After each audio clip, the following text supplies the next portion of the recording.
whole screen. So we are now recording.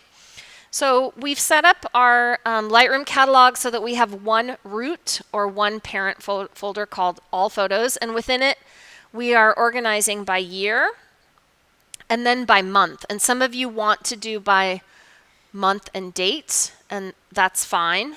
That's just a little too micro for me. So when we go to import new files, we're going to choose the import button. And you can copy files from a location, including your SD card or CF card, or from another hard drive. And when you choose this option, it copies them to a new location and converts them to DNG. This is going to take some time because the converting to DNG takes time. But if you've decided on a DNG workflow, this is what you want to choose. You can also just copy images from an older hard drive or from a different location like a friend's hard drive and move them to yours. And that's what the copy is. And the default when you insert a camera card is this right here, copy. Copy as the original format from your hard drive, from your camera card, excuse me, to a new location. I find that the move option is the most useful when I'm copying things from a location on my computer into my root folder. So that's what I'm going to show you right now. And then there's the add. The add function is great if you've clicked and dragged a bunch of pictures from physically using your operating system or your Finder. You've clicked and dragged pictures from a particular location on different areas of your hard drive into your root folder, into that All Photos folder. So then just using the Add button to import them into Lightroom is really helpful. So the Add button leaves the pictures in the destination where they already live. It simply just adds a thumbnail and their location to the Lightroom catalog. So I'm going to choose Move, and I'm going to find pictures, the pictures that I downloaded today, your submissions, these. Okay? And I think there's not all of them, just some of them. And I'm going to, just for the sake of this exercise, I hope it's okay if I pretend that they're my pictures. Actually, I'll just take a group that share keywords. And pretend that they're my pictures. Okay? So you can import all the pictures from your card at one time, or you can import them in sections. Most people import them all at one time, but it really depends on your project, and it depends on how you manage your bulk metadata. What on earth is bulk metadata? Well, I'm going to show you. So we're just going to import these three from this location here, my source, which is my downloads folder, to my destination, which is always going to be clicked on my All Photos folder, which is the root folder. And then I'm always going to make sure I organize by date.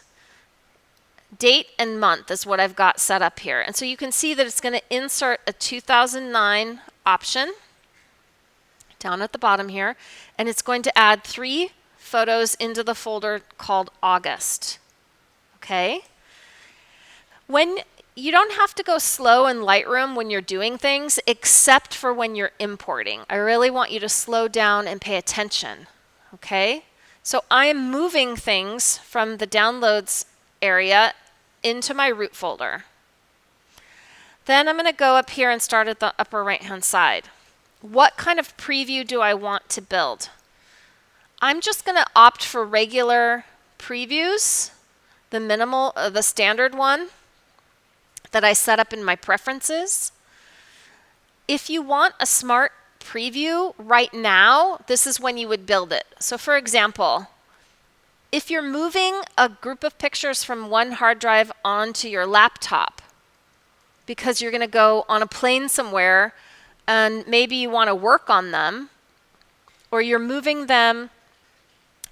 Here's a better example. I keep my catalog on my computer. My catalog file lives on my computer. My images live on external hard drives. So if I were to get on an airplane for 10 hours to fly to France and I wanted to get some computer work done, Unless I brought my hard drive with me, I couldn't work on my images. But if I convert pictures in my catalog to smart previews, then it gives me a 1 megabyte file, which I can navigate through all of the Lightroom modules. So that's the advantage of smart previews. Do I do it with every picture? No. I often only do it to the ones that I'm going to take with me when I'm traveling and I want to work on them while I'm offline. Do I build smart previews on import? No. I usually grab a group of pictures from a collection, convert them to smart previews before I go on my trip so that I have them on my laptop. Does that make sense? But we know what smart previews are. We looked at them. Always check don't import suspected duplicates. If you forget to change the name of the file or so on and so forth, then Lightroom will see that you already have that file in your computer and it won't import it again. Make a second copy. I don't recommend this, but this is offering to make a backup by downloading your image and putting it in 2 locations. The locations are destination that we just chose and another location of your choice. This is really slow. I recommend that instead you use backup software rather than Lightroom to do this job. Add to a collection. This is really handy. If you're downloading pictures that are all of the same thing, let's say you went to Burning Man for a week and you brought back 10,000 pictures, and I hope you did, then you're probably going to download multiple cards and you want to put them into the same collection. So unfortunately, you either have to have a collection made or you can click the plus button and make a new collection.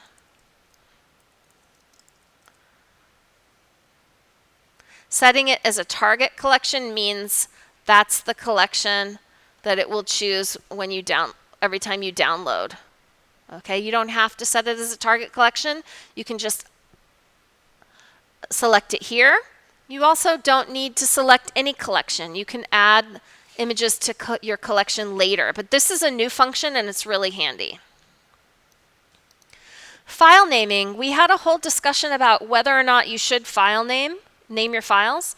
This is the place to do it. This is what we call bulk metadata ingesting files and adding bulk metadata. It's supposed to save you time later. So this is a good time to rename your files, back them up to a second location, back them up to a third location like the cloud, and then reformat your camera's CF or SD card. So personally, I like the custom name plus a sequence. Some people I know really like to keep that original file number in there. Maybe they've made notes and physical handwritten notes in the field. But I use a custom name plus a sequence. You enter the custom name in here. I'm going to call this Ocean Beach. And then you can start the number anywhere you want to in the sequence. The thing is that you have to remember when you insert another card, you have to remember what sequence you left off on. So you need to scroll through your catalog here and say like, oh, okay, well, I just downloaded 25 other pictures at Ocean Beach, so I'm going to start this sequence at 26. So you have to keep track of that. You can look over here though.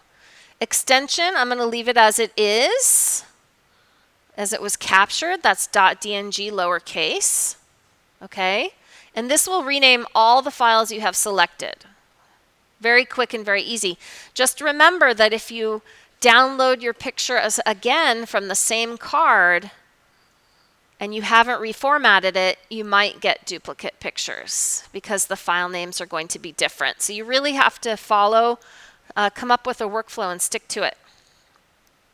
Development presets. This is great for commercial shooters because when they are on set and they have the client with them, they can come up with a development setting in advance.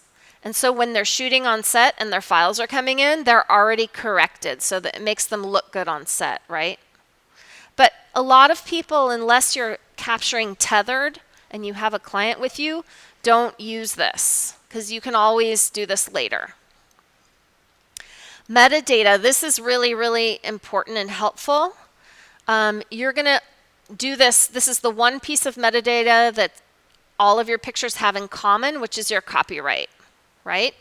So you want to make sure you have a copyright metadata preset. If you don't, you're going to choose New, and you're going to say Erica, your name, and then copyright, and the year, because you should make one for each year, right? And the copyright, Option G on a Mac, gives you the copyright symbol. It's going to be your name and the year. Does this mean that you've filed with the Library of Congress? No. Does this mean you're putting it in the public domain so that people can use it for free? That's up to you. I would leave this as unknown. Okay? And if you want to give people a website where they can contact you to learn more about licensing your images, you want to give them your website. Okay? Some photographers have a whole website, just a page devoted to usage on their website. So that would be where you put this here. So it's good to have some kind of a electronic presence for that. Okay? And then the creator is you. Sometimes it's not you. Sometimes you're doing this for a different organization, like Golden Gate Park has a lot of photographers that work for them. So they'll put the copyright in as Golden Gate Park because Golden Gate Park owns the copyright, but they'll put their name in as the creator, right?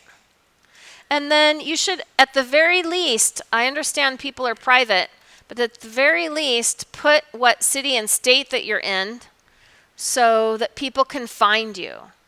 There are many people with my same name out there, the nerve. And I want them to know if they see one of my pictures that they can find me in San Francisco. Give them an email address or a phone number. All of this is embedded in the image file. Okay? So as much information as you're comfortable giving, you should give, because we don't want your image to be what we call an orphan image. Orphan images are subject to use without permission, and you don't want that. You really want people to ask your permission to use your images. Okay, so at the very least, you're going to do copyright and creator and bulk keywords. As many keywords as you can that apply to all the pictures that you've selected for import. Remember, these are bulk keywords, so it might only be 1 or 2, maybe even 3.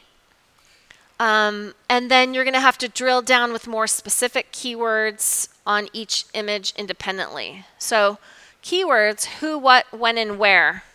Well, this is all pictures in California. It's all pictures of the ocean and all at Ocean Beach, but that's because I only selected 3. If I selected all of the pictures that all of you did, I could probably just write the word San Francisco, California, and that's it. That's the only thing all those pictures would have in common. Then I'm going to choose Create. So it shows up here now as a drop-down. And remember that your presets, because of what we chose in Preferences, your presets are saved with your Lightroom catalog. So they should be in your presets folder, in your Lightroom catalog, in your Lightroom folder on your hard drive. So, oh, you know what? I totally messed up, you guys. I don't want keyword presets on this one. No, I don't want those here. No, done. Save. I want those here, right? Because if I put it on my copyright, then it goes on to every single picture I ever import. I just want, the only thing you want for your copyright is your copyright and creator. You don't want keywords. Probably. Most people add the bulk keywords here. Make sense? We've already chosen our destination and we're going to choose import.